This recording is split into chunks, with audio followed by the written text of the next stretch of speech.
Arhitekti, dizaineri, kas ir klāt, mēs sāksim šo diskusiju. Es aicinu jūs arī atvērt sevi bērnu, runājot par arhitektūru, jo tas ir ļoti būtiski runāt tieši ar jaunāko paudzi par arhitektūru, jo tas ļoti ietekmē mūsu nākotni un tas ietekmē mūsu tagadni. Un, ko es aicinu, tātad šīs konfektes izmantot savam playgroundam šeit. Jūs varat spēlēties ar to un arī, protams, baudīt, kā mēs dzirdējām, viss ir ēdams. Man blakus sēž mana kolēģe Agnese Čivle, tā kaut kas nokrita, ar ko mēs arī kopā veidojām grāmatu Spārnotais ceļojums arhitektūrā, un viņi tad mūs izvadīs cauri šīm te sarunu tematam, kas ir par pagātni, tagadni un nākotni. Nu, tad mēs varam sākt šo sarunu, un es ļoti priecājos, ka jūs esat visi šeit. Paldies, Daina. Jā, par pagātni, tagadni un nākotni, drīzāk par pagātnes, tagadnes un nākotnes iedvesmām. Arhitektūra ir kas vairāk nekā būves. Būtībā vide veido cilvēku. Tā formē mūsu attieksmes veidu, kādā mēs domājam, kā jūtam. It īpaši agrīnā vecumā. It īpaši tiem šodienas vides lietotājiem, kuri iespējams visdrīzāk kļūs par nākotnes vides veidotājiem vai vismaz līdzradītājiem.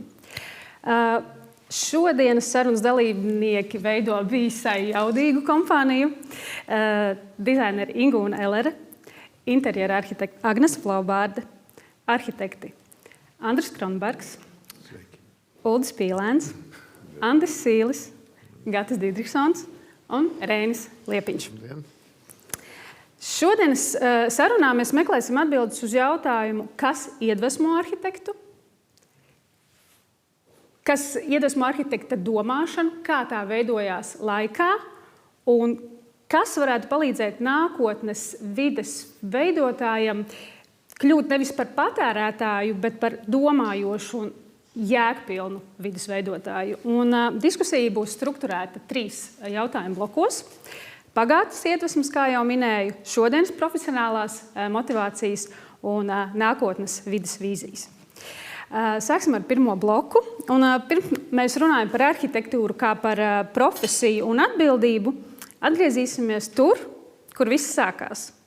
Proti vidē, kurā jūs uzaugāt, jeb jūsu bērnības vidē. Kā teikt, pie pirmajām, varbūt vēl neapzinātajām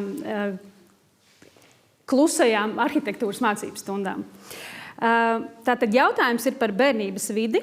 Vai tā bija vēsturiska pilsētvide, varbūt blokmāju rajons, varbūt pie jūras ainava vai lauki. Un kā, skatoties no šodienas skatu punkta, iespējams šī vide ietekmēja jūsu ceļu arhitektūrā? Es vārdu došu kā pirmajai Agnesei Flaubārdei. Jā, paldies par jautājumu. Ļoti labs jautājums. Man bija tas uzdots iepriekš, es mazliet jau tā zinu, ko es atbildēšu. Man noteikti ir ietekmējusi mana vide. Es Pāvlostā uzaugu, tur uzauguši arī mani vecāki, ir piedzimuši. Tā kā man ir tādas dziļas saknes ir tur, un tad viss ar to būvējās, un tas viss ir svarīgs, ir apkārt, ir jūra, ūdens, mežs, upe, ir tās dabas skaistās vietas, bet tad ir mājas, kurās vecāki radīja un darīja, kas nu bija. Un, kā jūs zinat, padomu laikos bija tiešām tas, kas bija. Mums nebija daudz vairāk kā tie līdzekļi un materiāli, kas bija pieejami. Tad izvēlējās to, ko izvēlējās, un man vienmēr bija iekšēji tāda savu sajūta.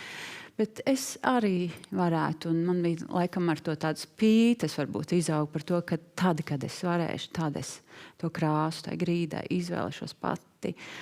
Un tad kaut kādīgi atvērās mākslas skola Pāvlostā, un tad man tā dabīgi arī es varēju to savu kartonu māju taisīt, un man likās, tagad es to visu varu. Un tad manas nākamās dzīves vietas ir arī bijušas ar ūdeni. Esmu dzīvojis uz salas, tagad es dzīvoju Stokholmā, un ūdens tur ir ļoti daudz, un tā Pāvils ķūra ir tā lielā ietekme. Es bieži vien izmantoju šīs dabas krāsas, to smilti, gaišo, pēšīgo varbūt, bet arī melno, dziļo, zilo, tas ietekmē un paliek. Jā. Paldies, Agnes. Vārdu dod Andim Sīlim. Es esmu domlaika produkts, tas skaidrs, bet es esmu arī urbānās vidas produkts, jo es piedzimu Rīgā, kā visi pirmajā slimnīcā vai dzemdību nams, es toreiz saucās, un arī vairāk vai mazāk visu jaunību, bērnību es pavadījis pilsētas vidē. Tā ēka, kurā es sāku sevi atcerēties, ir uz Brīvības ielas pie Gaisa tilta, Nāceroma ēka, anfilādes tipa dzīvoklis ar kaut kādu tualeti, kopējo gaiteni. Diezgan pabais šodienas acīm skatoties telpa. Bet, kā jau jebkuram latviešu bērnam ir arī vecāki, vecvecāki lauku mājas. Tur Baltazarā bija vecās mammas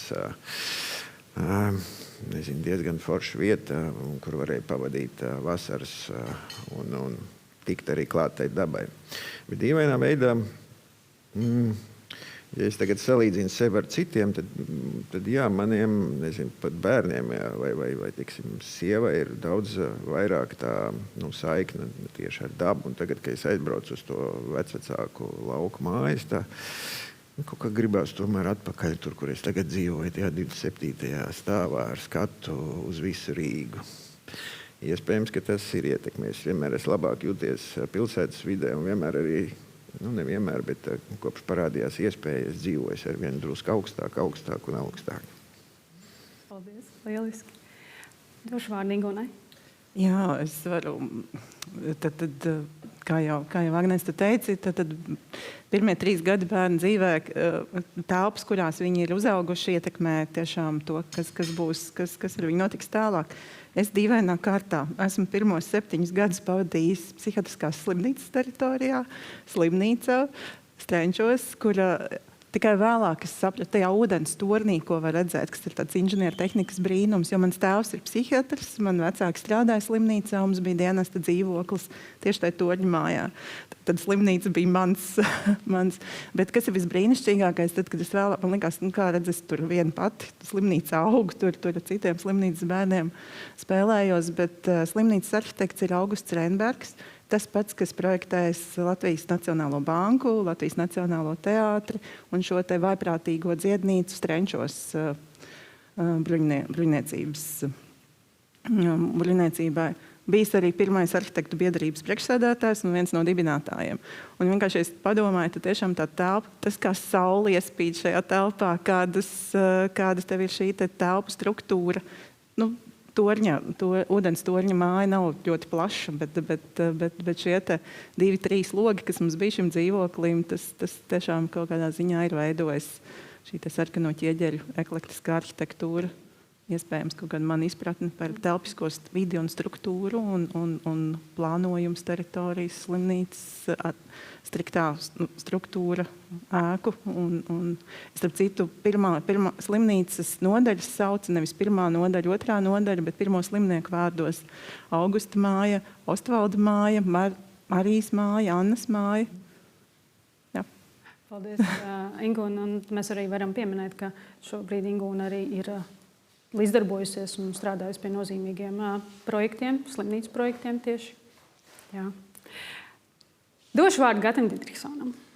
Jā, paldies. Es līdzīgi kā Andis, es pilsētvidē izaudzis vienīgi Ventspilī, jaunā rajonā, kur satikās jaunas ģimenes, tādas sarkanās mājas, zaļās mājas un baltās mājas. Principā, man abi vecāki arhitekti, un es atceros tos tekstus no kaimiņiem vai draugiem, ka teicis, iebūvēja tās mēbeles tajā dzīvoklī tā, ka tas tipveida dzīvoklis ļoti atšķirās no visiem citiem dzīvokliem. Tur bija katrs stūrīts izdomāts, un tur tā kaisla bija.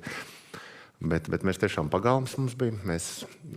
Tur bija tās jaunās ģimenes, ka mēs kopā visādas tur paši krāsojām, tur tenisu vai kaut kādas tur laukumus un iekārtojām. Mums bija tāda ļoti, ļoti aktīva tāda bērnība.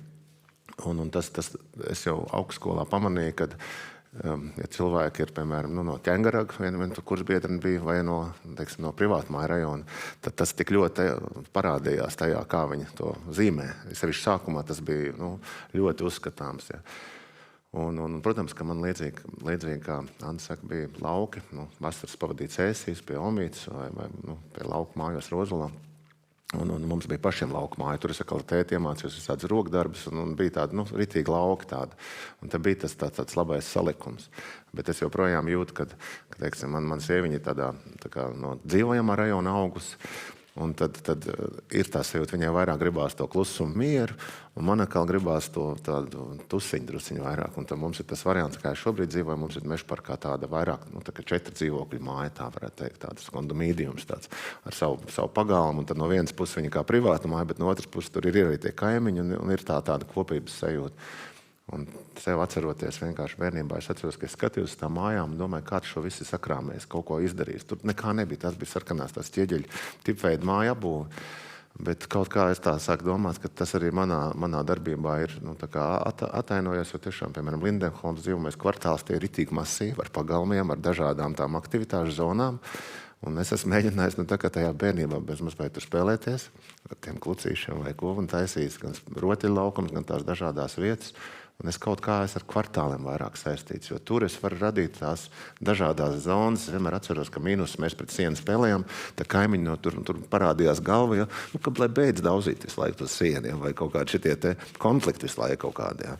Ka mēs gribējām sportot jaunieši, un tad kāds atkal gribēja to mieru, un tad tas visu laiku tevī sēž iekšā. Kā panākt to arī blīvot dzīvošanu, arī akustiskās šitās lietas. Kā panākt, ka mēs varam vienā mājā dzīvot tā, kad esam savās čauliņās un nejūtam, netraucējam otram. Tāpat laikā mēs izējām ārā un mēs varam līdzdarboties visi kopā. Tas noteikti ir ietekmējis. Ārkārtīgi interesanti. Paldies. Došu vārdu Reinim. Jā. Es uzaugu Sarkandaugavā, tādā skarbā vidē, Sliežielā, gāju 28. vidusskolā, jauktajā Latviešu-Krievu skolā. Un tas bija tāds, teicis strādāja Provodņikā, viņš bija jauns, jau kļuva par galveno inženieru rūpnīcas, un tādā veidā mēs dabājām to dzīvokli. Tas bija tāda vide, un tad mums bija radi, kas bija gan no tēva puses, gan no mammas puses. Mammas pusē bija Ogrē, privāta mājā Ledmanas ielā, un tēta brālim bija vasaras māja Kauguros ar Melužos, ja, tad ir tāds kontrastains. Un tad mēs pusauģu gados pārvācāmies uz Mežaparku, ja, mēs Poruku ielā nokļuvām mājiņas rezultātā. Un tālāk es no tās Sarkandaugavas pēc 8. klases aizgāju mācīties uz Rīgas 1. ģimnāzijas, tur tik iekšā. Tas bija milzīgs kontrasts. To kontrastu pat tajā laikā interesē vairāk izklaides, bet tagad atskatoties atmiņā, kā tas bija faktiski dažādas valstis, un tas izveidoja droši vien to manu kaut kādu pasaules uztveri, jo es gāju uz skolu, braucu uz 1. ģimnāziju un nācu atpakaļ ap 2-3 pēcpusdienām. Es tiešām Mežparkā skatījos arī uz tām mājām. Un es tagad laika distanci, es brīnījos vispār, kā to visu var dabūt gatavu, bet es arī viņas neuztvēru tās ēkas kā kaut kādas ļoti senas. Ja, viņas tur bija turpatās. Mēs arī dzīvojām 930. gadu ēkā un tādā. Un, ja tā atskatās, jā, tad ir tas, man bija tāds pavisam kontrastains. Līdz 12 gadiem bija kaut kāda viena vīde pilnīgi, un līdz 13, teiksim. Un tad pusauģu gados es nokļuvu aristokrātiskā kaimiņu būšana Mežparka kompānijas. Tas viss bija savādāk, pavisam savādāk. Tā kompānija, kas bija Mežparkā, liela diezgan. Tas bija liels jautrības, bet reizē arī tāda, salīdzinoši pavisam cita vide nekā Sarkandaugavas. Mēs dzīvojam 3. stāvā.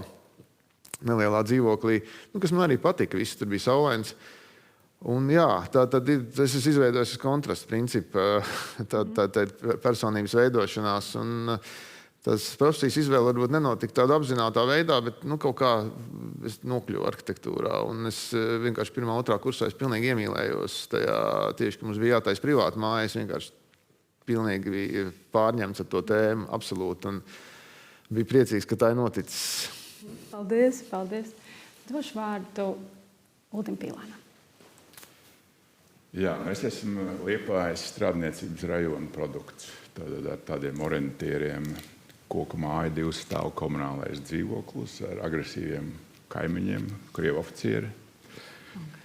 Turpat blakus ir draudzīgā aucinājuma skola, kurā es esmu gājis ar priekšzīmīgu arhitektūru, jo viņi bija no Ulmaņa laika programmas vienām tām skolām ar varētu teikt, tādu funkcionālismu pamat karkasu, jeb pat pamat struktūru.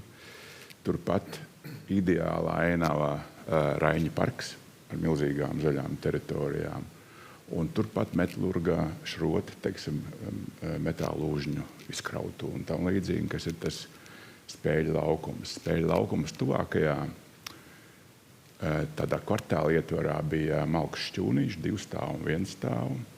Un pirmais būvmateriāls bija malkas pagals, ko mēs kā bērni pārkrāmējām gan savā, gan savu vecāku, gan kaimiņu šķūnīšos, un no viņu veidojām gan bunkurus, gan kaut kādas pilas, mēģinājām saprast, kā tās konstrukcijas turās kopā, un slepenās sienas, pirmās malkas rindas, teiksim, un tur tam līdzīgi. Tā kā tad visu laiku tāda robeža situācija starp kaut ko ļoti, ļoti pozitīvu, kā draudzīgā aicinājuma skola ar visu to struktūru, ar izciliem skolotājiem, kā dabas klātbūtne, pat ar tanī laikā, pat ar tādu kā upīta avotiņu cauri, kas tanī laikā vēl funkcionēja.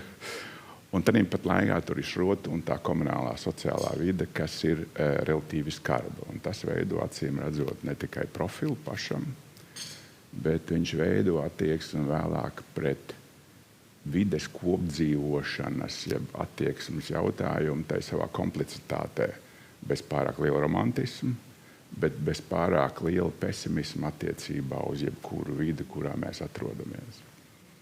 Paldies. Kronberg kungs. Jā, es nāku no tādas vienkāršas vides, ļoti vienkāršas Jūrmalas privātmājas, kur man senči bija iegādājušies zemi vēl no barona laikiem, un tādas mazas mājiņas būvējuši, tā kā Jūrmalā tie nabadzīgākie ļaudis darīja, zvejnieki un tādi līdzīgi dārznieki. Tās mājas bija maziņas, 60 kvadrātmetru, tāda maz mājiņas vēl tagad tādā dzīvoja. Un tā vide bija ļoti vienkārša. Turpat blakām bija tā darbošanās jūrā. Cilvēki gāja jūrā zvejot, reņģis, tur teikt piekrastē, un sievas strādāja dārzā. Un man tā bērnība bija tāda ļoti vienkārša. Es arī par kādām arhitektas lietām tur nesapņoju. Mans tēvs gan bija arhitekts, mamma skolotāja. Es nodarbojos ar muziku. Mēs mēģinājām mācīties muziku. Man bija tāda klavieru skolotāja, 90 gadu veca Zelstere Jaunkundze, kur nāca par to dzelzceļu malu pāri, par dzelzceļu, un tad es šmaucu krūmos iekšā.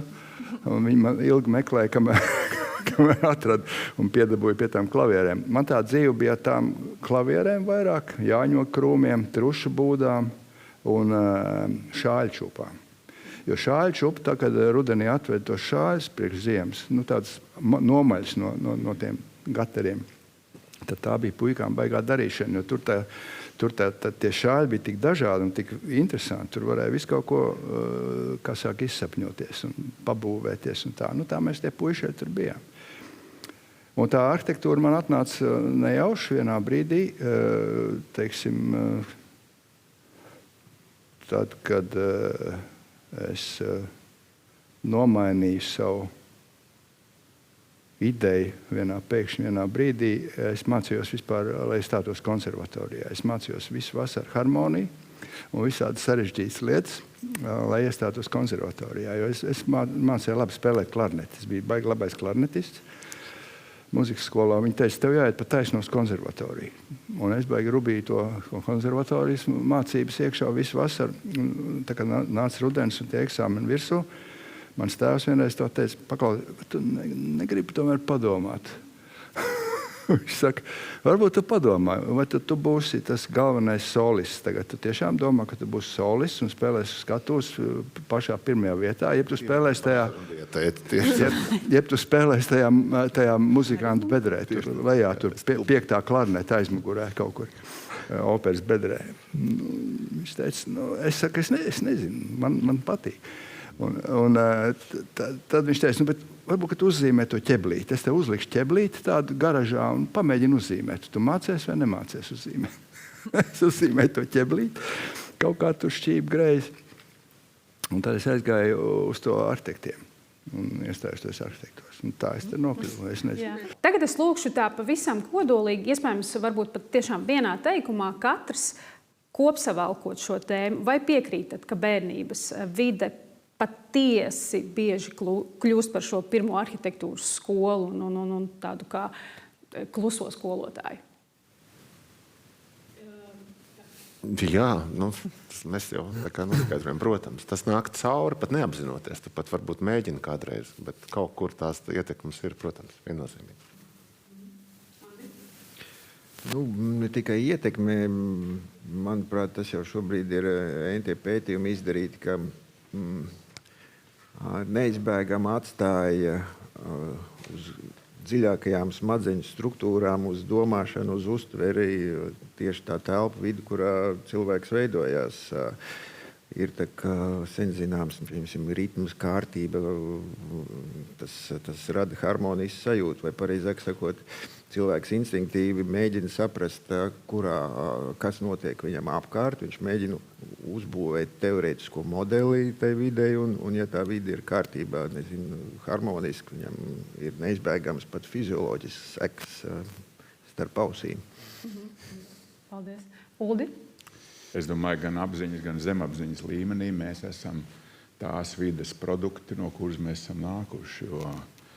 Jo es pat domāju, ģimenes iespējas nav tik būtisks, ko mēs redzam ar maziem bērniņiem, kad viņiem, pieņemsim kaut kādā Zviedrijā, latviešu bērniņš ir tur, tad ārējā sociālā vide viņam ļoti ātri liek integrēties tajā zviedriskajā kvalitātē, neskatoties to, ka tā ģimene ir pēc būtības ar savu tādu vilkumu uz latvisko pusi. Automātiski tā sociālā telpiskā vide, kurā mēs esam auguši, tīpaši pirmajos 10-15 gados, viņi atstāja būtisku nospiedumu, optimistisku, pesimistisku. Tas ir nākamais jautājums kā kuram, bet viņi atstāja ļoti liels pēdas tajā dvēseliskā paša struktūrā. Paldies. Ingūna? Pilnīgi pievienojos. Absolūti. Kronberga kungs? Jā, noteikti atstāja ietekmi, bet atstāja arī ietekmi uz to lielā mērā uz to izpratni par to, kādas prioritātes un kādas vērtības tu turpmākajā dzīvē lietos. Ja? Tas nav tikai par izskatu, tas ir vairāk par attieksmi, par lietu kārtību, par to, kas tev ir svarīgs, vai tu spēj dzīvot vienkārši, piemēram, vai nespēj dzīvot vienkārši. Vai tu vari atmest to, kas tev nav vajadzīgs, vai tu nespēji atmest, un tu apkrāvies ar mantām, tā kā tāds kamielis. Tas viss ir bērnības tās vides ietekme uz mums. Man šķiet, ka noteikti ietekmē. Bet ne tikai arhitektūra, arī cilvēku kopums, kā tu dzīvo ar viņiem kopā, cik tu sarežģīti vai vienkārši dzīvo. Es, piemēram, domāju, ka es to savu sapratni lielā mērā dabūju no tās vienkāršās vides, kādā es uzaugu. Kad cilvēks saprot, ka vienkāršas lietas ir svarīgākas, labākas par sarežģītām. Vai ne? Un tas ir tā, kaut kā tā ir. Paldies, Agnes. Es iesākšu nevis ar jā, bet ar to, ka man spēc kompetence ir izglītības iestādes, tā kā bērniem no tik liela augstuma līdz lielākiem. Un man ikdiena ir radīt viņu skolu vides universitātes, kuras tiešā veidā redz, tas ir tās, ko es dodu viņiem. Un ko tad es dodu? Un man liekas, ka tur ļoti daudz ko. Tas ir viņu darbs, katru dienu viņi to iesūdz. Tur ir viss akustika un vispārējais skaņā, gaisma, krāsā. Tas ir diezgan svarīgi visiem bērniem un viņu tā skolu vide. Jā. Reini? Man liekas, tomēr tas ir atkarīgs individuāli. Protams, ja mēs te pie galda pārsvarā sakām, ka tas ietekmē, droši vien, ka tas ietekmē, varbūt arī uz kontrastu principu, ja, kad ir kaut kāda tāda cilvēks varbūt cenšas tikt ārā no kaut kā, ja, un tad viņš meklē kaut kādu ceļu. Es domāju, tad to... Es biju tādā padomu laika epicentrā. Tur vienā brīdī tur bija tāds skarbs ļoti, tas Sarkandaugavas viss, un tad faktiski tu jau drīzāk domā par kaut kādām citām lietām. Tas bija diezgan skarbi. Un tad faktiski tu varbūt zemapziņā meklē kaut kādu, tā, kad es pateiktu, kad es pilnīgi precīzi devos uz augstskolu, kā būtu, lai būtu arhitekts, nē, bet kā tas ceļš aizveda. Tāpat es mēģināju stāties uz 2 gadus pēc kārtas uz Lietišķos mākslas skolu, netika iekšā.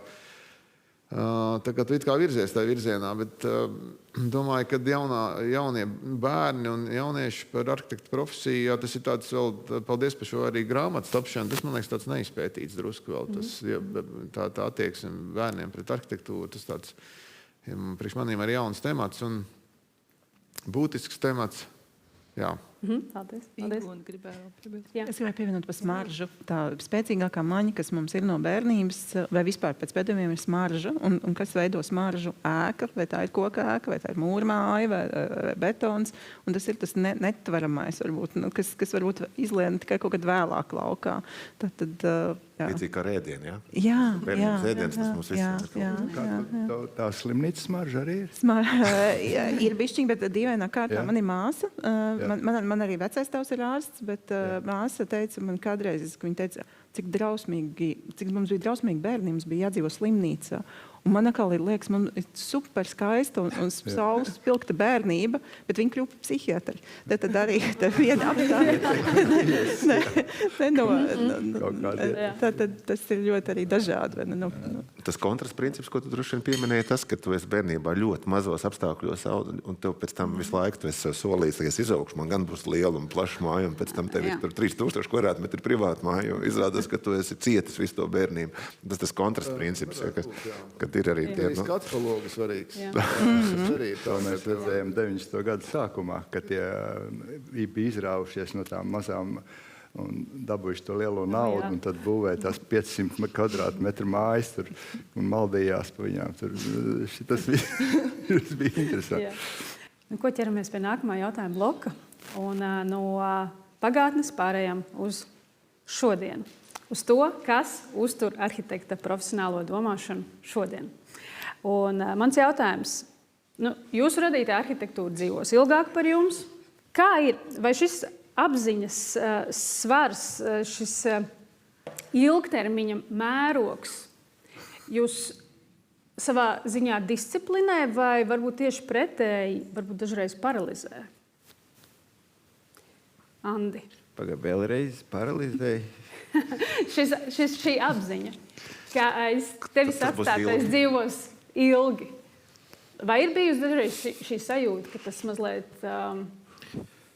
Pat atbildības sajūta, es nezinu, man liekas, grūti iedomāties. Droši vien ārstiem arī ir baigā kā šausmīgi atbildīga profesija, un arhitektiem, tā teikt, māksliniekam, visam tagad Zariņa environmentā, kaut kā nesanāk aizbāž aiz skapiem. Mēs to nevaram atļauties. Un skaidrs, ka tas baigi elpo pakausīt sevišķi, ņemot vērā to, ka nevienmēr mēs varam noteikt tieši, kas beigās tiks uzbūvēts. Tur ir arī finansu regulēšanas, paši investori jautājums un tā tālāk. Un es nezinu, es esmu nodzīvojis vai nostrādājis visus šos 30 gadus konstantā stresa situācijā, ka tu no sākuma nevari izdomāt, pēc tam neesi pārliecināts, ka tu esi izdomājis vislabāko iespējamo. Pēc tam tev būvniecības laikā sanāk katru nedēļu, mēnesi kaut kāds neparedzēts ārējs faktors.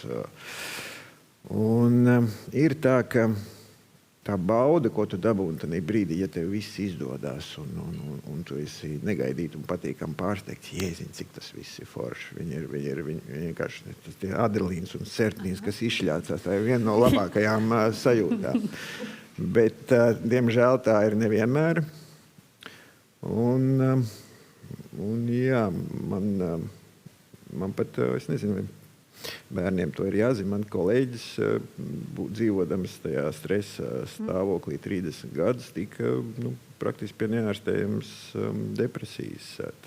Viņam nākot uz darbu, ja tas šausmīgi ilgais laiks, ka viņš mēģina atrisināt visas tās negaidītās un sarežģītās situācijas, kas reizēm ir ļoti sāpīgas, saistītas ar šausmīgām izmaksām. Viņš vairs nevarēja pastrādāt kā arhitekts. Tā kā, un tas ir tieši tāpēc, ka ir tā atbildības sajūta, ka tu beigās tavs vārds un tu esi atbildīgs par to, kas tur tiks uzbūvēts. Ja? Ja pārsvarā sabiedrības acīs tieši arhitekts ir tas galvenais autors. Sabiedrība drusku tā kā nezina, ka tur ir šausmīgi daudz tie faktori, kas ietekmē to rezultātu. Jā. Uldi? Kāds skaistais teiciens, Slepko vienmēr ir dārznieks labos krimināla romānos, un arhitekts vienmēr ir vainīgs par būvu, teiksim, ko viņi nepatīk sabiedrībai. Bet es kaut kur jaunībā izlasīju jau, ka arhitektūra ir stipro mākslu. Tieši tāpēc to, ko Andis saka, tev ir jāaiziet cauri ļoti, ļoti daudz atbildības slāņiem. Un pēc būtības tev paši jānotur pie tās optimistiskās līnijas, kaut kas līdzīgs kā misijas apziņai. Kāpēc tu to dari? Teiksim, jo citādi jau to nevar iedomāties. Pēc būtības dzīvi var nodzīvot neslīdzinām vieglāk.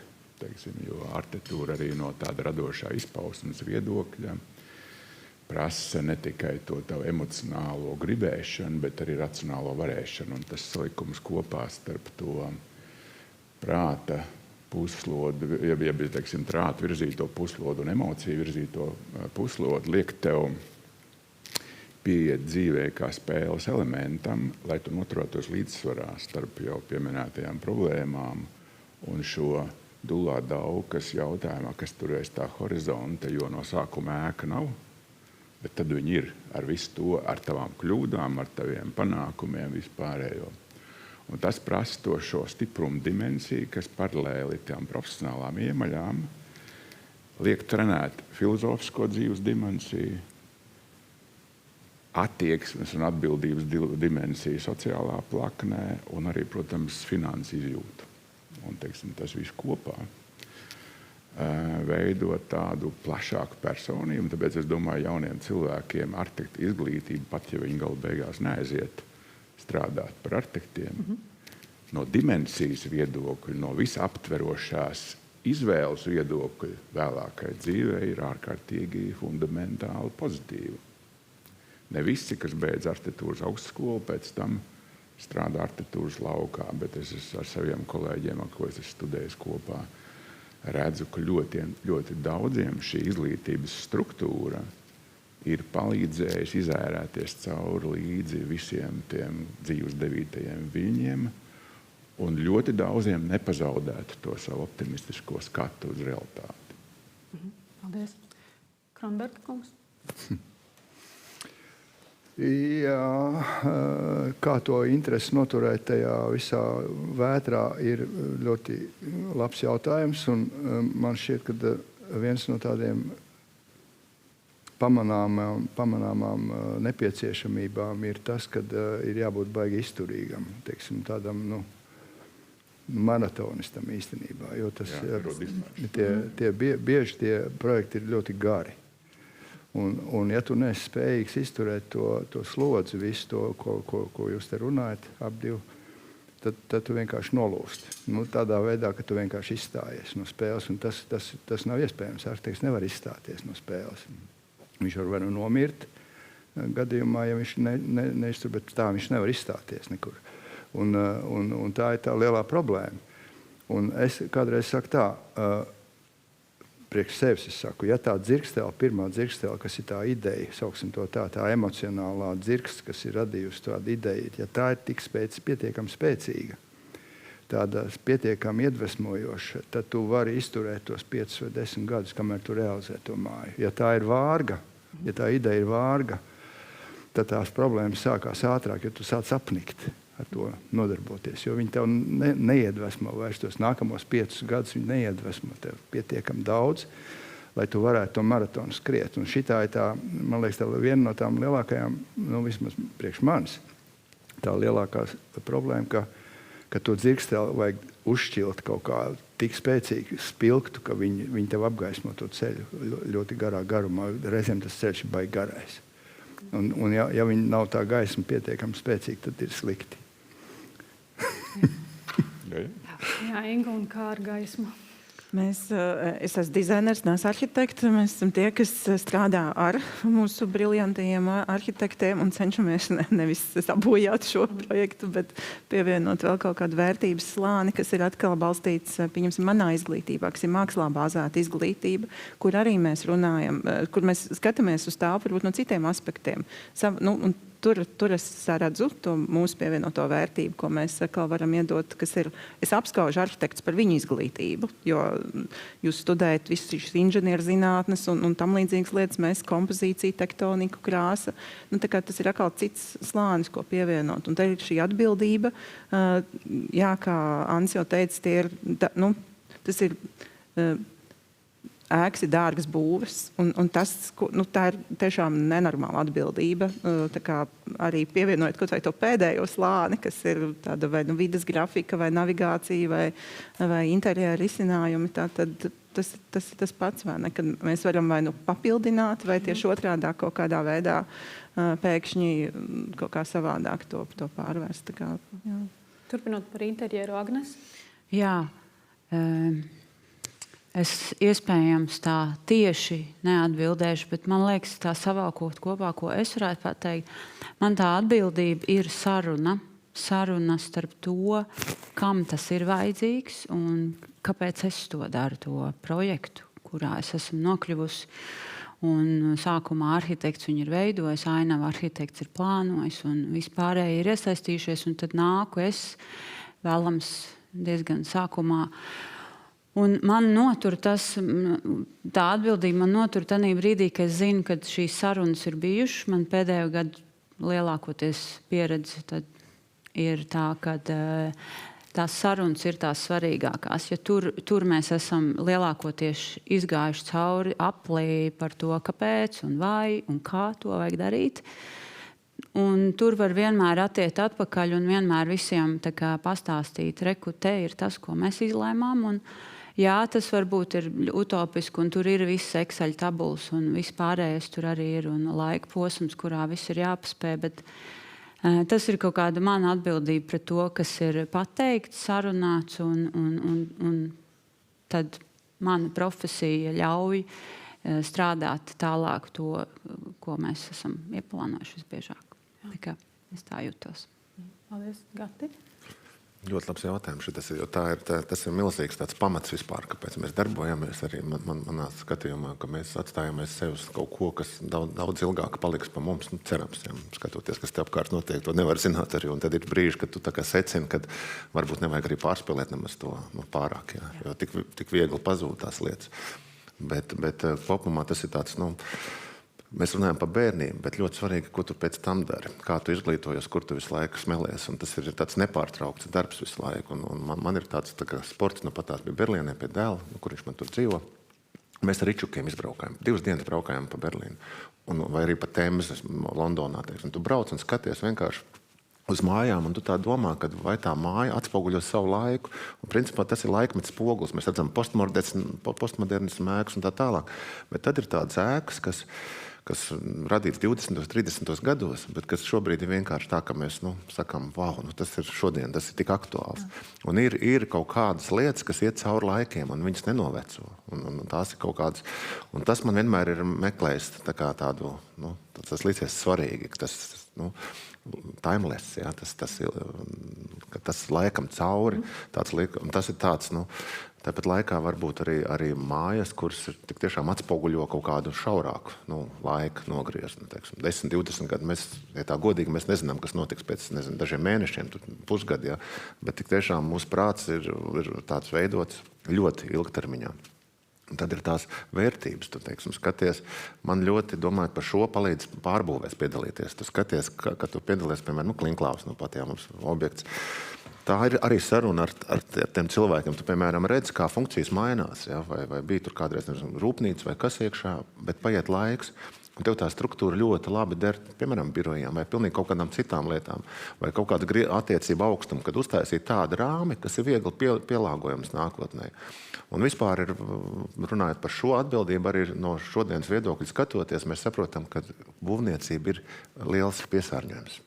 Būvniecība ir tiešām CO2 ziņā, cementa ražošana, tas ir ļoti, ļoti piesārņojams. Un mums ir tāpēc arī ļoti atbildīgi jāpieiet, vai mēs vispār to darām, kāpēc mēs to darām, un no kādiem materiāliem mēs to darām. Un ja mēs to darām, piemēram, no tā paša betona, tad izdarām tā, lai tā struktūra būtu komplementāra tai dzīvei, kas vienmēr būtu cilvēki, lai viņi lietot to funkciju. Jā, un tad principā forši arī būtu ar Reini, ka mēs ar tevi varam noslēgt, jo tieši tu daudz strādā ar vēsturisko substanci. Un varbūt šo jautājumu tu varētu apskatīt no tā viedokļa, vai vajag būvēt jaunu, vai mums šobrīd ir pieteikami strādāt jau ar esošo substanci. Jā, bet bija jautājums par to atbildību. Bet atbildību pret tas pats, jā. Jā, tas jautājums, tu pajautāji sākumā, tas, protams, ir ar gadiem ejot, tas tā trauksme mazinās. Jā, tev rodās lielāka pārliecība par to, ka tev jau galā ir kaut kas radīts. Bet, sākot savu privātu darbību, ir ļoti liels tāds, kā tas kā ko padomās, un tās domas ir ļoti, tas ir satraucoši. Un tad tur ir vairāk aspektu, ko jūs teicāt, iezīmējās.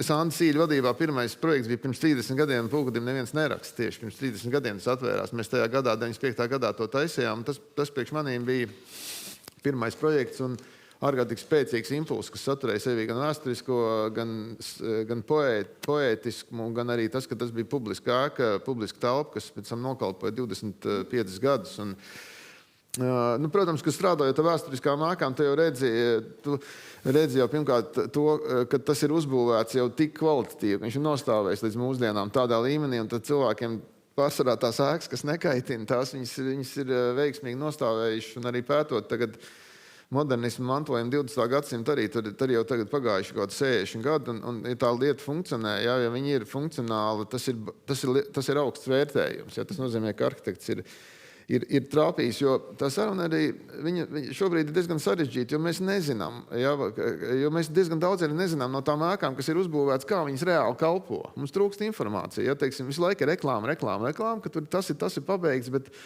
bet arī tā vērtēšana, ja, tad 5, 10, 20 gadu griezumā tur mainās. Jā, tad laika distanci. Tie, kas citreiz arhitekti saka, ka tas jau nav nekas, man kaut kāds neliels darbiņš, jau, kurš nokalpo pēc tam 20 gadus.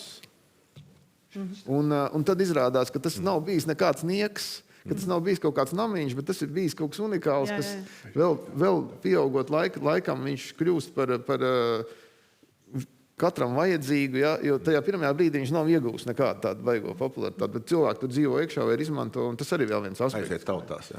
Ka mēs, it kā arhitekts uztraucās, viņš domā, ka viņam neizdosies, vai kaut ko viņš ne tā ir izdarījis, un laiks parāda arī, ka citreiz tas bija bijis pareizi, neatkarīgi varbūt no autora arī.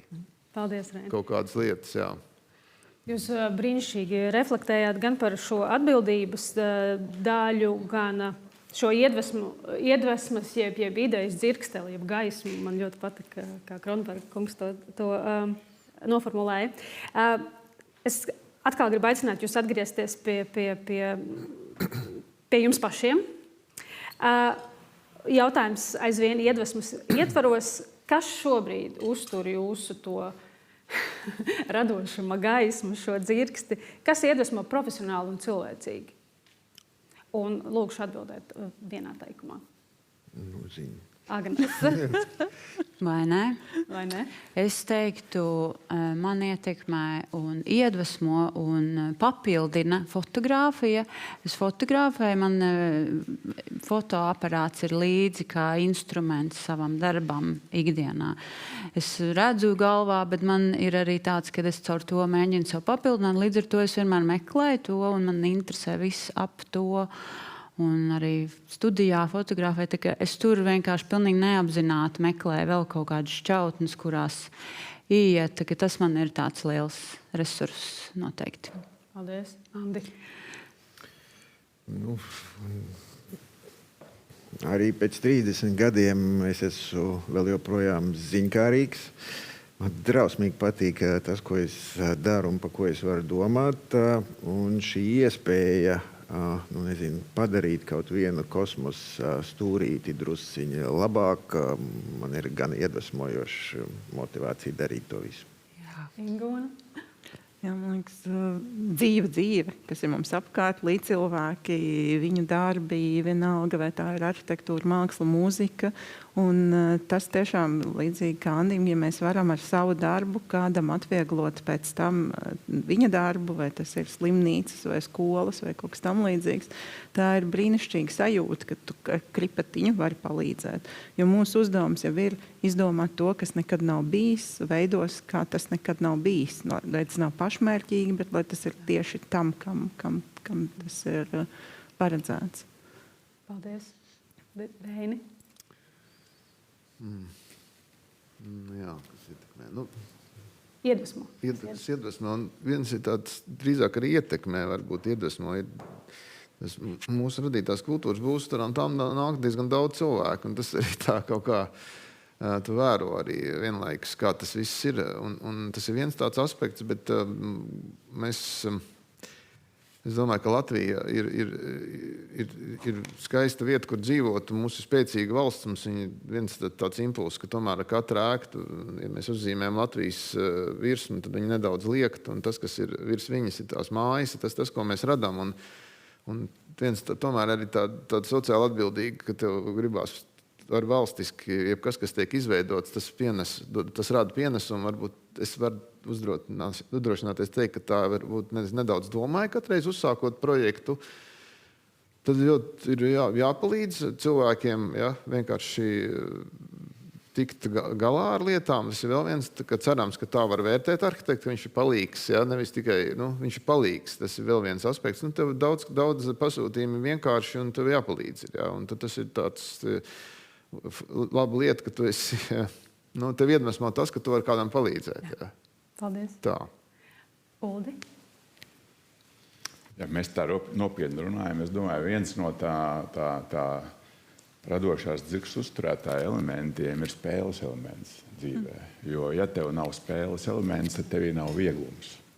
Ja tevī nav vieglums, tad tevī nav izturība. Ja tevī nav izturība, tad tu nevari to garo distanci, kas arhitektiem ir vajadzīgs, iziet. Bet otrs elements, un viņa līdzsvarā, ir šī te mūsu profesijai ieliktā atbildība par šo laiku. To Gats teica par Temzu un tam līdzīgi. Mēs visi dokumentējam šo laiku.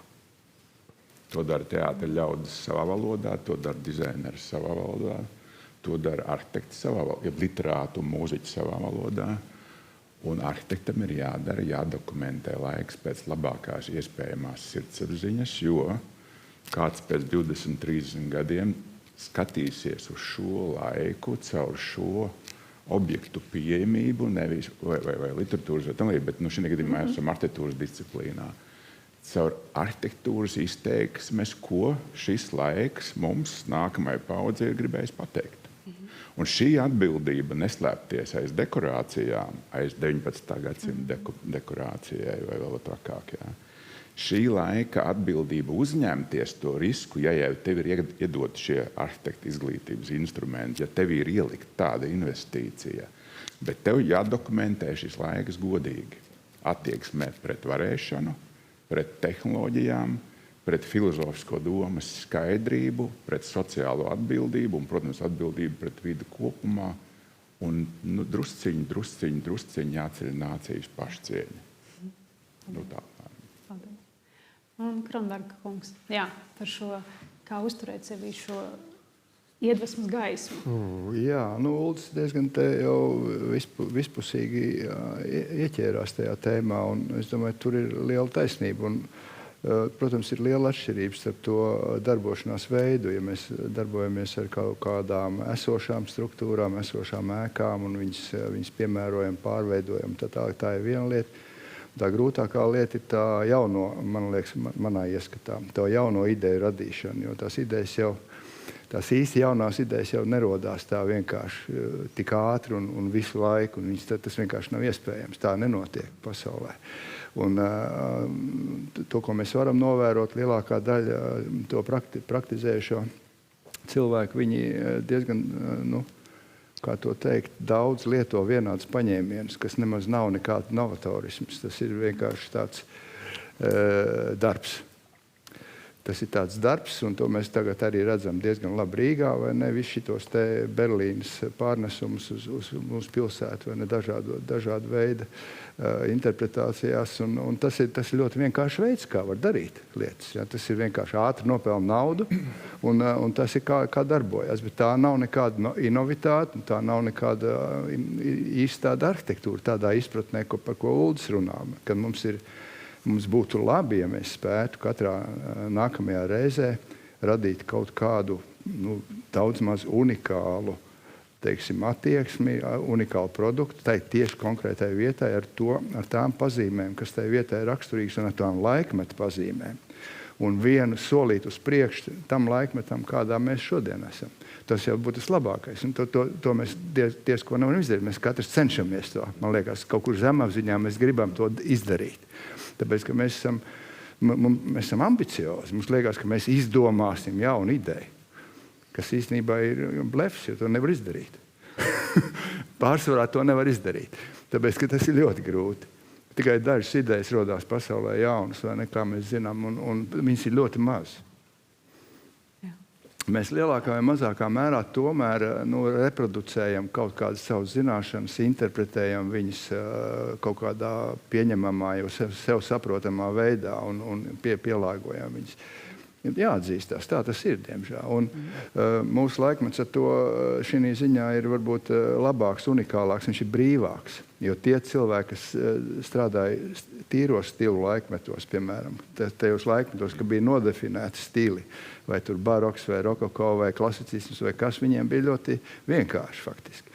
Un arī tiem cilvēkiem, kas strādāja jūgendstilu laikā mums, vai ne, historicismu laikā Rīgā, vai ne, tad liela daļa no fasādēm ir vienkārši tipveida fasādes. Un tā dzīve bija vienkāršāk daudz. Jau bija paraugu fasādes uzzīmētas, veči ņēma un vienkārši pielika klāt. Nepiekrīt šeit tēzei par jūgendstilu. Es varbūt nepareizi pieminēju jūgendstilu, ja, bet tas historicismu laikmets tāds, diemžēl, bija. Cara laikā tur tā darīja cilvēki. Un tagad tas bija viens veids. Tagad ir bijis savādāk. Mēs esam brīvi pilnīgi, ja mēs varam visādi darīt. Un mēs cenšamies darīt, bet tas baigi grūti ir izdarāms. Ļoti grūti ir to dzirksteli uzšķilt tādu, kas tev tiešām, kam tu pats notic, ka tas ir kaut kas jauns. Jo ir jānotic, ka tas ir tiešām kaut kas jauns, ko tu esi izgudrojis. Un tad tu pēkšņi pašķir kaut kāds žurnāls un skaties, oi, Johaidī, tas taču jau tur ir, ja? To, ko tu pagājuši nakti esi izgudrojis, kur tu esi dabūjis, es nezinu, dabūjis kaut kur no debesīm, ja? Vai kaut kur kādu reizi pirms 2 gadiem kaut ko redzējis, varbūt atcerējies pēkšņi, nezinu. Bet tas daudzkārt ir noticis. Man piemēram, ka es priecīgs pamošos no rīta un izdomājis kaut kādu domu un paskatos pēc 2 dienām Joham bija. Tas viss jau tur jau uzbūvēts. Paldies. Gati par jūsu dzirksteli. Laimīgi klienti. Mēs tomēr darbojamies arī visā tā, ka mēs mēģinām radīt, un mums ir pasūtītāji, un mēs sniedzam pakalpojumu pasūtītājiem. Un man reāli iedvesmo, kad sevišķi es esmu man tāds viltīgs gājiens, ka es sev tuvumā cenšos radīt. Un tad tu bieži viņus satiec tur meža parkā vai kur tos klientus, ja, un viņi vienmēr kaut ko labi pasaka. Un laimīgi klienti un lietotāji, tas ļoti iedvesmo. Tas tiešām ceļ spārnos, un tu saproti, kad viņa minētāji, tu esi bijis tas rīks, kas ir palīdzējis viņiem viennozīmīgi. Un man ir mūzika. Ļoti tā kā līdzības ir, es redzu tajā visā. Jā. Paldies jums. Daina, es arī vēlētos dot vārdu tev, kā nekā. Tu esi radījusi iedvesmas grāmatu, tieši par iedvesmu šodien. Es teiktu, grāmatas radīšanā man tiešām ļoti iedvesmoja arhitekti, autobiogrāfijas, par to, kā viņi domā, kā izsakās, un es to tiešām tvēru tādā filozofiskā plāksnē, Un tieši tāpēc nebija vienkārši to grāmatu izveidot struktūru galveno, tāpēc, kad tā profesija ir no vienas puses ļoti mākslinieciska, filozofiska, un no otras puses ļoti praktiska. Un to salikt kopā, tas patiešām bija tāds izaicinājums, un tā vēl joprojām ir tikai mana interpretācija, kā to varēja, kā es to biju gatava darīt. Un tas noteikti man ļoti iedvesmo. Tieši tas, kad sanāk šīs divas ļoti, es teiktu, pat atšķirīgās pasaules. Un tas, ka viņas atstāja tik ļoti lielu iespaidu uz cilvēku dzīvi, uz to, kā cilvēks jūtās. Un jūs jau par to visu runājāt, un to ir arī tiešām ļoti interesanti klausīties no jūsu kā arhitekta prizmas. Kā jūs to redzat? Jo ir jau arī tā otrā puse, kas to bauda, kas dzīvo. Un man liekas, ka no pedagoģiskā viedokļa es vienmēr tā domāju, cik tas ir vērtīgi to bērnam apzināti izstāstīt, lai viņš to impulsu iegūst jau bērnībā. Un jā, man liekas, Gatis pieminēja to Paula Gudmana citātu, kā arhitekts uzīmēs, tā cilvēkam jādzīvo. Jā, tā es arī, tad kopumā es teiktu, tad sevišķi grāmatas kontekstā arhitekti, jūs klātesošie un arī citi, man tiešām tas vēriens un tā riska uzņemšanās, tas man iedvesmo. Paldies tev. Ko pārējiem pie noslēdzošā jautājuma bloka ar skatu nākotnē. Ja mēs tātad pieņemam, ka vide spēja audzināt cilvēku, varbūt mazliet provokatīvs jautājums. Kādu cilvēku jūsuprāt šobrīd vide audzina? Reini? Tur ir jāatagad. Šobrīd ir, šobrīd blakus tepatās aiz robežas jau 4 gadus nosiņo viena valsts liela, tad visa Eiropa, kā liela varena struktūra, neko nevar izdarīt. Līdz ar to, man liekas, es nezinu, kā bērni uz to visu skatās, vai viņiem ir kāds racionāls izskaidrojums. Es domāju, ka nav, un tas varētu veidot nākotnē diezgan sarežģīts personisks jautājums. Ja? Ko tad mēs darījām tajā brīdī, kad viena valsts ar visiem iedzīvotājiem tika iznīcināta regulāri, ja? Non-stopā? Tādā pozitīvā nozīmē skatoties, es zinu, ka ir tās digitālās spēles, ja? Tad ir tas Roblox un Minecraft, kas ir faktiski ir tāds telpisks digitāla vide, kurā var būvēt uz kaut ko. Es domāju, tas diezgan, man tas gāja secen, to es nezinu arī, bet tas, man liekas, ka varētu ietekmēt jauno paudzi, ja? Kā viņi veidojās, kā telpiskās uztveres, ja? Tā digitālā pasaule, kas ir... Es vēl ievēroju tādu lietu, man nāk, kad es pārunām kādu jaunu kolēģi vai studentu vai praktikantu, viņi diezgan daudz piemina Mārtiņa Čibilda adreses. Ja, tad, kā tad nokļuva arhitektūrā? Es sāku skatīties Mārtiņa Čibilda, tā jau bija tā paudze, ja, kas ir vienkārši pārsteidzoši. Man tagad pēdējo 3 mēnešu laikā ir bijuši 5 tādas atbildes. Ja, kad, kas tev virzīja? Es skatījos tos raidījumus. Ja, un ko mēs tajos raidījumos redzējām? Mēs redzējām augstas kvalitātes analītisku domu par cilvēku kaisli, par arhitektūru un kā labā kvalitātē izveidot. Un es domāju, ka šie raidījumi diezgan būtiski ietekmēs Latvijas arhitektu mazo bērnu uztveri. Ja, viņiem noteikti jāskatās tie raidījumi. Tā es saprotu. Ja. Tas ir viens tāds, kas ietekmē. Kādu cilvēku? Kāds būs tas rezultāts? Kāds būs šis portrets? Jācer jau, ka labs. Varbūt ar tām manas sākumā pieminētajām politiskajām kolīzijām cilvēkam izveidosies vertikāla dimensija un vēlme to nepieļaut nekad. Jā, tad no mazotnes varbūt viņš, tā kā mēs runājām, kāds bija mūsu sākotnējās ietekmes, man tā padomu vārdu diezgan būtiski ietekmēja un attiecīgi es tur negribu atgriezties un attiecīgi varbūt, ka tas bērnam, skatoties to politiku visu, un mums jau netiek daudz rādīt tā kārdarbība, jā, varbūt viņš izveidosies par tādu cilvēku, kas grib veidot labāku pasauli. Kāds no diskusijas dalībniekiem varbūt ir gatavs uzreiz jau izejot no Reņa sacītā sniegt savu atbildi?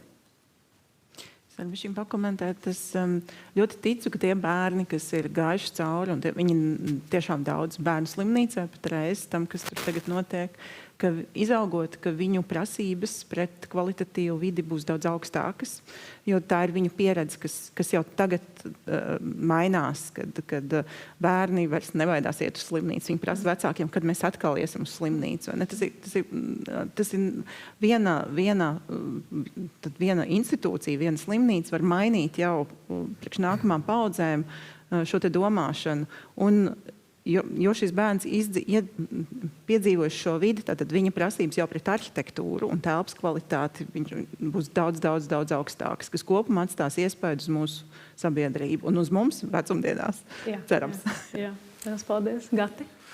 Tie konkrēti atsevišķie piemēri, izcilie piemēri, ko te pieminēja mums, tas ir ļoti vēlams, bet tajā kopējā optimismu tādā garā es arī gribētu kaut ko bišķi varbūt pesimistiskāk pateikt, ka tas ir gan Davos deklarācija, gan Eiropas vispār tie pētījumi pierāda, ka tā tēze ir tāda, ka mēs šobrīd atstājam mantojumu nākamām paudzēm mazāk vērtīgu, nekā mēs esam saņēmuši. Un tas ir tāds vispārīgs, to parakstīja visi Eiropas valsts kultūras ministri, un tas ir tāds kopējais novērtējums. Un tad tur ir ļoti daudz par to cilvēku integrēšanos vai neintegrēšanos, kādas tev sajūtas atstāja, jo arhitektūra ir tāda, kas cilvēkam liek justies lepnam par savu vietu, viņš nemaz nebrauk prom no tās valsts. Daudz momentu, kas viņam sasaist ar vietu, bet ja tās ir tāda vide, kas viņu nekādīgi nepietur, tad tas diezgan, tas nav nekas šobrīd labs, kā mums šobrīd notiek. Es nerunāju par vēsturiskiem centriem, es nerunāju par izciliem piemēriem, ko mēs te cenšamies radīt, bet par tādu vispārīgo situāciju. Ja. Un tas nav tikai Latvijā, tas ir tiešām Eiropā. Varbūt arī Amerikā, ja, pa Eiropu runāt. Tagad tas, kādu gribētos audzināt, to cilvēku? Gribētos cilvēcīgu. Es domāju, tas pirmais, ka mēs jūtam, kas notiek apkārt, ka mēs neesam ego, ka mēs netaisam māju tā, lai atšķirās no visiem pilniem, neatkarīgi varbūt kas. Un tad es skatos tā laikmatīgā arhitektūra, piemēram, tāda izteikta. Un pret kaut kādu, piemēram, ir pilsētas tāda vidi, kas veido kopējo skaistu kaut kādu koru ar tādiem akcentiņiem. Bet kāds tad mums tas te kors veidojās? Tur bieži vien ir solisti, bet mums vai viss ir solisti, ja? Un tad beigās mums tur ir tāds... nav tas ansambls kopējs, nestrādā. Tā kā, es domāju, ka negribētos, ka mēs audzinām tehnokrātisku un egoistisku cilvēku. Kā to mazināt? Tas ir vairāk iekļauties, vairāk runāt ar tiem piemēriem. Bet mums ļoti pietrūkst tie cilvēki, jo mēs jau esam tie radītāji. Mēs nemaz arī bieži vien mēs runājam tā, ka daudz mums nesaprot. Ja. Bet, kad ir tāds Mārtiņš bija, vai cilvēki, kas tādā lieliskā veidā, tagad šitas ir, man liekas, kaut kas izcils. Tiešām paldies, Dainam, ka tāda grāmata top, jo cilvēkiem jāstāst, jāpalīdz mums stāstīt, cik tas ir svarīgi patiesībā. Paldies. Agnes?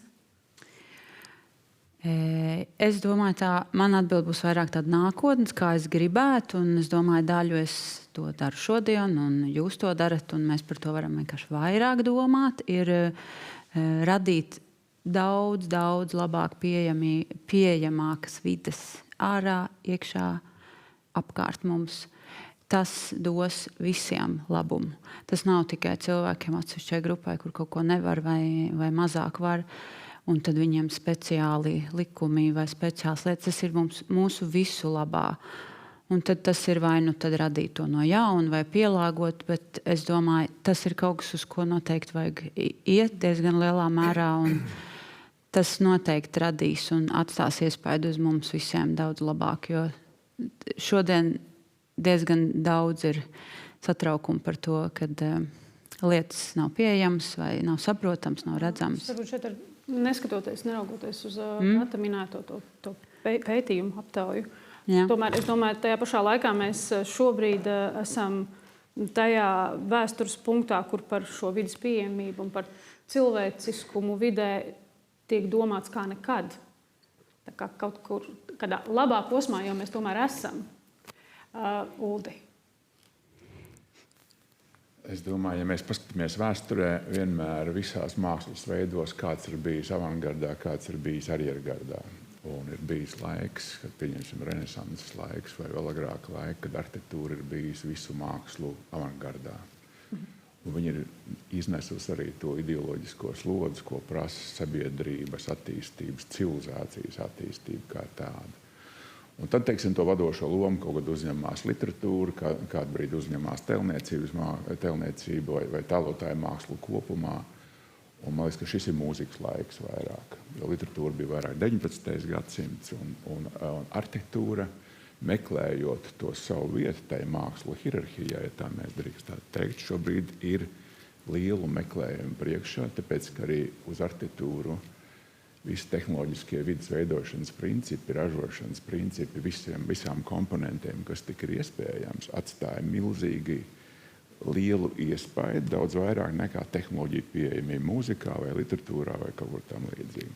Tas nozīmē, šis ir ļoti daudz jaunu, radošu, domājošu cilvēku, kur izvēlās savu dzīvi saistīt ar arhitektūru, iespēja laiks. Jā, arī iespēja kļūdīties laiks, bet bez kļūdām mēs netiekam uz priekšu. Bet es to gribu teikt, ka 21. gadsimta, teiksim, pirmā trešdaļā, tur, kur mēs atrodamies, arhitektūrai jāpārdefinē savu loma kopējās civilizācijas attīstības posmā. Bez šī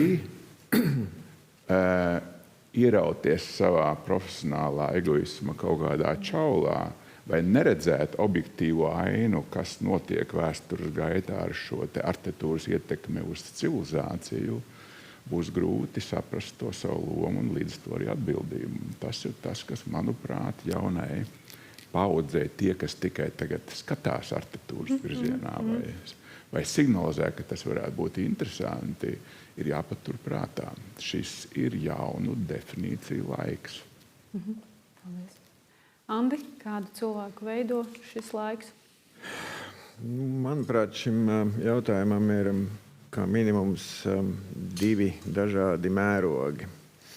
Ja mēs runājam par arhitektu, tad arhitekts ir, viņa pienākums ir būt sabiedrības intelektuālai elitei un izpildīt šīs elites pienākums. Tā skaitā raisīt domāšanu. Un šis laiks, manuprāt, ne tikai mums, bet visai kā minimums rietumu civilizācijai ir baigi sarežģīts. Mēs esam paradigmas maiņas kaut kādā pašā, sākumā un vidū. Laiks paliek arvien ātrāks, vērtības paliek arvien, teiksim tā, tuvāk patērēšanai nekā kādreiz metafizikai. Visa šī nosacītā laikmeta negāciju blakņu kopumu problēma, manuprāt, ir jārisina, tā skaitā arhitektiem, ir jāraisa diskusijas, domāšanas, kas ir diskusijas, mums notiek daudz, bet ar tiem pozitīviem piemēriem nav, manuprāt, tik labi, kā jau Reinis pieminēja, mums ir izdevies civilizācijai rietumu izveidot harmoniskas vidas, kuras ir jēgpilnas. Arhitektūra vispār ir, manuprāt, domāšana par to, kas un kāpēc mēs esam visu mērogos, un tā ir sarežģīta intelektuāla filozofiska nodarbošana. Tas ir tas viens mērogs. Nodarbošanās, ar ko, manuprāt, ja mēs runājam par bērniem, iespējams, ka viņiem ir par ātri to saskarties, bet vismaz vecākiem vajadzētu ar to būt ikdienā par šo tēmu domāt, un tas, manuprāt, nenotiek, un tas atspoguļojas, kā jau mēs minējām, arī arhitektūrā. Kas man nepatīk, nokāpjot lejā uz to mazo mērogu.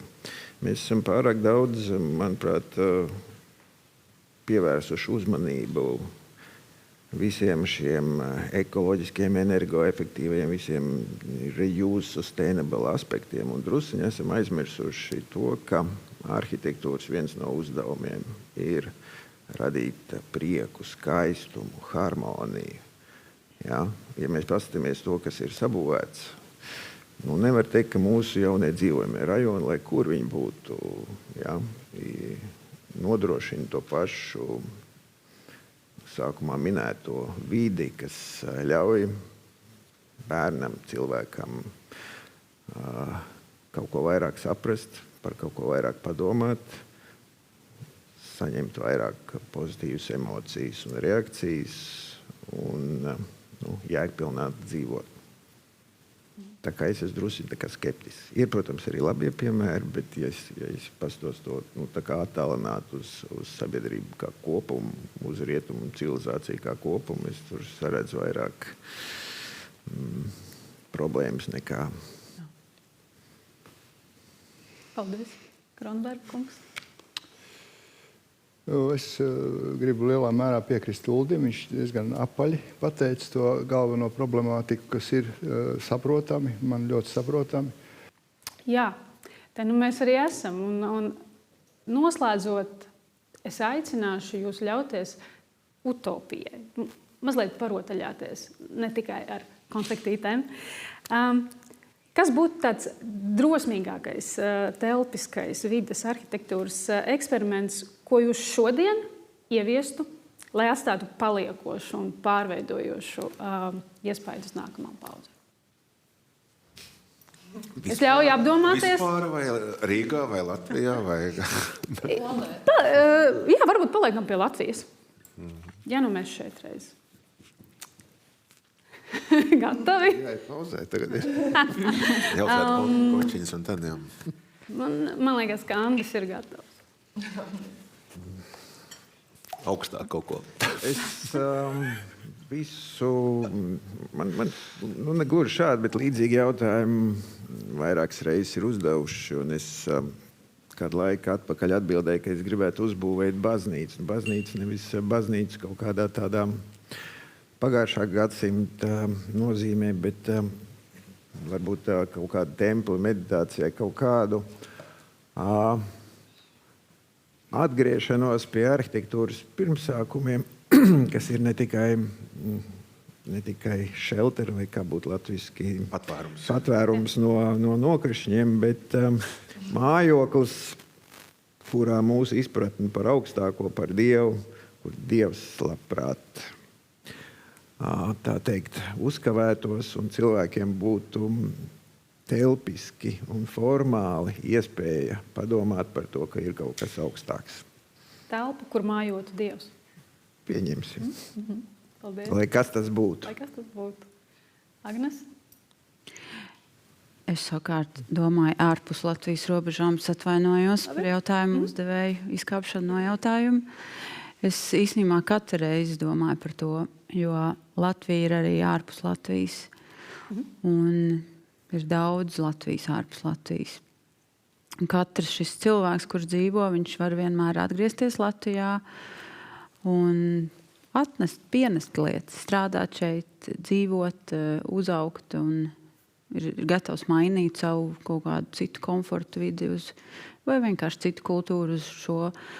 Tad, man liekas, vai nu tad alternatīva viens ir radīt kaut ko ārpus Latvijas, konkrētajā vietā, varbūt, kur tad šis cilvēks, tas radītājs dzīvo, Latvijai, latviešiem, iespējams ar izglītību saistīta vide noteikti man bērnu, ja visi jautājumi interesē gan.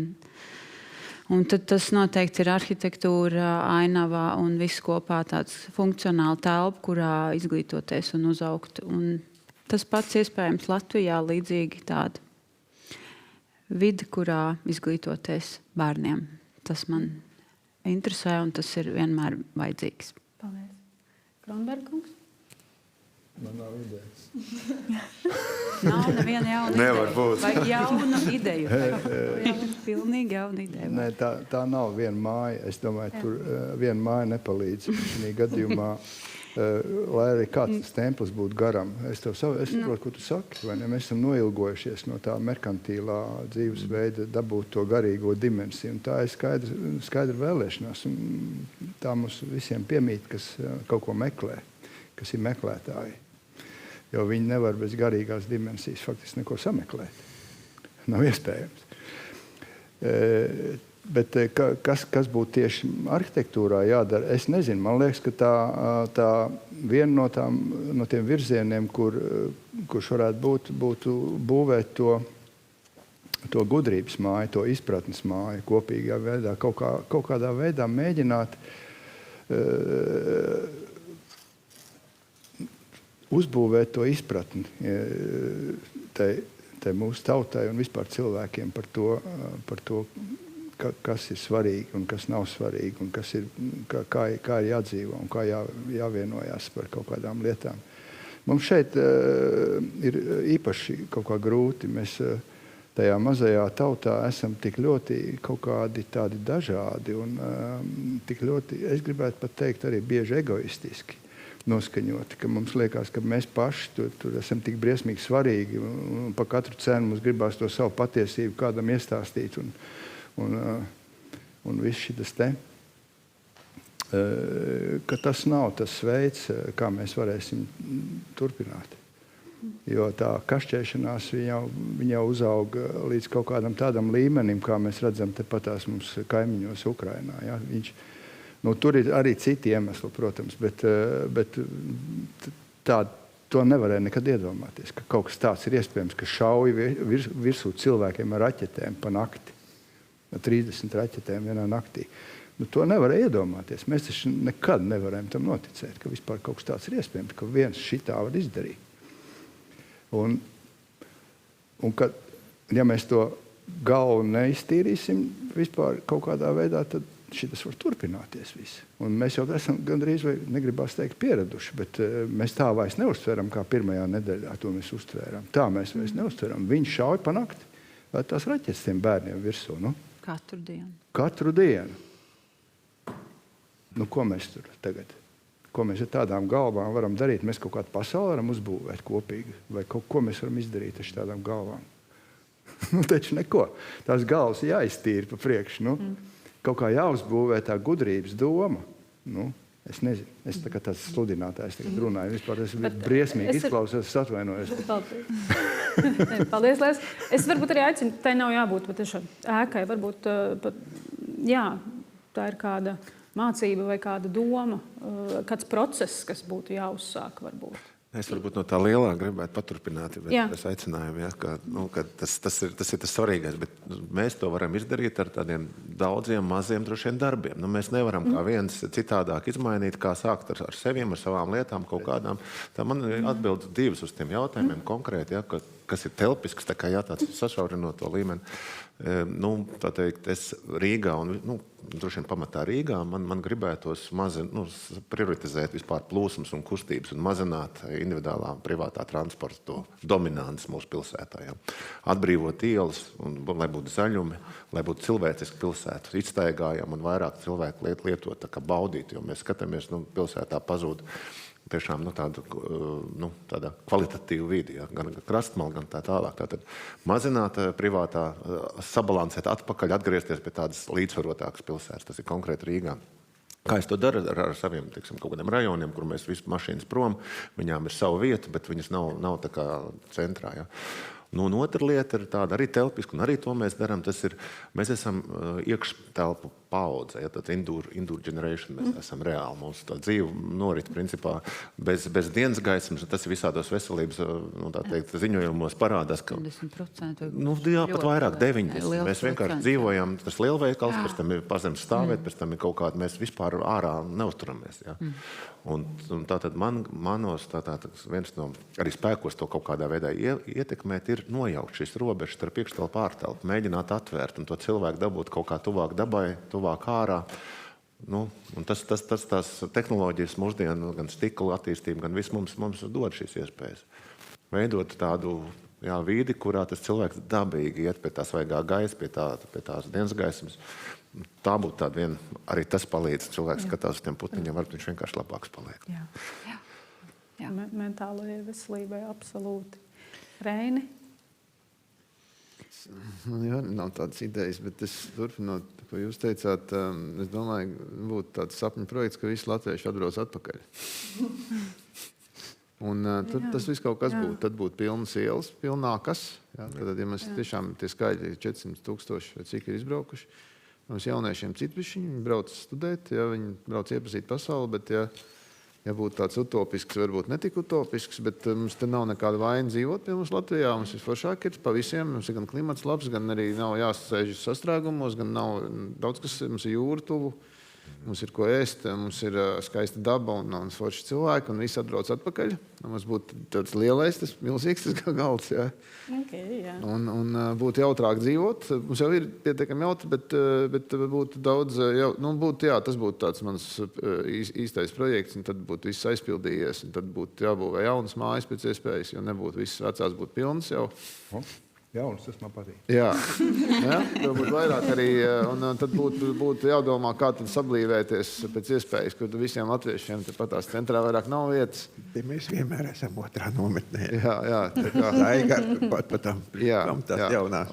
Tad tās aizpildās, būvējās jaunas, viss kaut kādas idejas vajadzīgas, jo visiem nav vietas, jā. Tas ļoti konkrēts plāns. Jā, es domāju, tas ir skaidrs, ka to var darīt. Jā, to var darīt un aicināt vienkārši pirmkārt teikt, ka tā citur nav labāk kā šeit, bet ir varbūt pat sliktāk, un tas būtu tāds, jā, lai izdodās tas. Izdodās, jā, paldies. Uldi. Ja jau kosmos vai Dievs un mūsu paši izvēle mums ir iedavusi rokās šos instrumentus, kāpēc mēs esam par arhitektu, tad to dzīvi var nodzīvot pēc 2 dažādiem scenārijiem. Viens ir kā tādā skaistā dziesmā skan, kas paliek pēc manis, ja nepaliek vārds, un kāds paliek vārds, kad vēsture to rakstīs. Tas ir viens egoistiskais pieejams dzīvē. Un otrs, manuprāt, sabiedriski nozīmīgāks pieejams dzīvē ir, ja mēs šeit visi esam ar tiem instrumentiem, tad kaut kāds lielāks spēks ir gribējis, ka mēs šeit esam. Un tas nozīmē, ka ja mēs neizpildām to savu uzdevumu radoši pašrealizēties ar tiem instrumentiem, ko dzīve ir ielikusi un izglītība mūsu rokās, tad mēs nodaram tai sabiedrībai kaitējumu. Un tas nozīmē līdz dzīves pēdējiem elpas vilcienām būt radošam, pieiet pasaulē ar atvērtu, optimistisku skatu, nedot vietu pesimismam un attīstīties pēc savas labākās iespējamās radošās versijas, ko kāds ir gribējis mūsos ielikt. Es varu tikai papildināt, ka kad soli pa solim nevajag lielas lietas, bet ar tiem instrumentiem, kas profesionāliem, kas mums ir doti, turpināt radīt emocijas profesionāli. Man ir prieks, ja okupācijas muzejā Gulaga sadaļā cilvēki raud, un bērnu slimnīcā man ir prieks, kad bērni raud no laimes. Un, ja mēs varam, arī atsaucoties uz to, ko Reinis teica, kaut vai es ar prieku turpinu projektu šo te dizains demokrātijai, kas ir par šo valsts īstenībā telpisko sarunu ar savu iedzīvotāju, kaut vai aicinot viņus iet uz vēlēšanām, kas nav par politiskām partijām, tas ir par cieņpilnu attieksmi, arī telpiskā un vizuālā ziņā pret saviem iedzīvotājiem, lai notiktu viss šis scenārijs, par ko Reinis runāja. Jo ne jau mēs dizainējam lietas vai kaut kādas, mēs dizainējam attiecības, procesus un emocijas. Ja. Manuprāt, šī bija mana mūža iedvesmojošākā saruna. Es tu gribēju. Es jau pateicu. Jā? Jā, es pateicu. Bet mēs varam parunāt vēl. Bet mēs varam vēl oficiāli sarunu vēlos noslēgt, un viņa bija absolūti brīnišķīga. Daina, ko tu? Paldies! Tiešām bija ļoti interesanti klausīties. Un es ļoti ceru, ka šī saruna arī aizies līdz klausītājiem, kuri nav šajā profesionālā vidē, tieši otrādāk, kur ir tālu no šīs profesionālās vides. Jo man liekas, ka tiešām, kad diskusijas nosaukums bija, kad arhitektūra ir klusējušais skolotājs, un kad tiešām arhitektūra nemāca tikai par ēkām, kas viņi ir uzcēlis, kurā gadā, bet viņi māca ļoti daudz lietas tādu kā mērogs, proporcijas, un tas ir neatsverams tāds pedagoģisks instruments, ko man liekas, ka ir tik ļoti vērts to izmantot. Paldies par iedvesmu!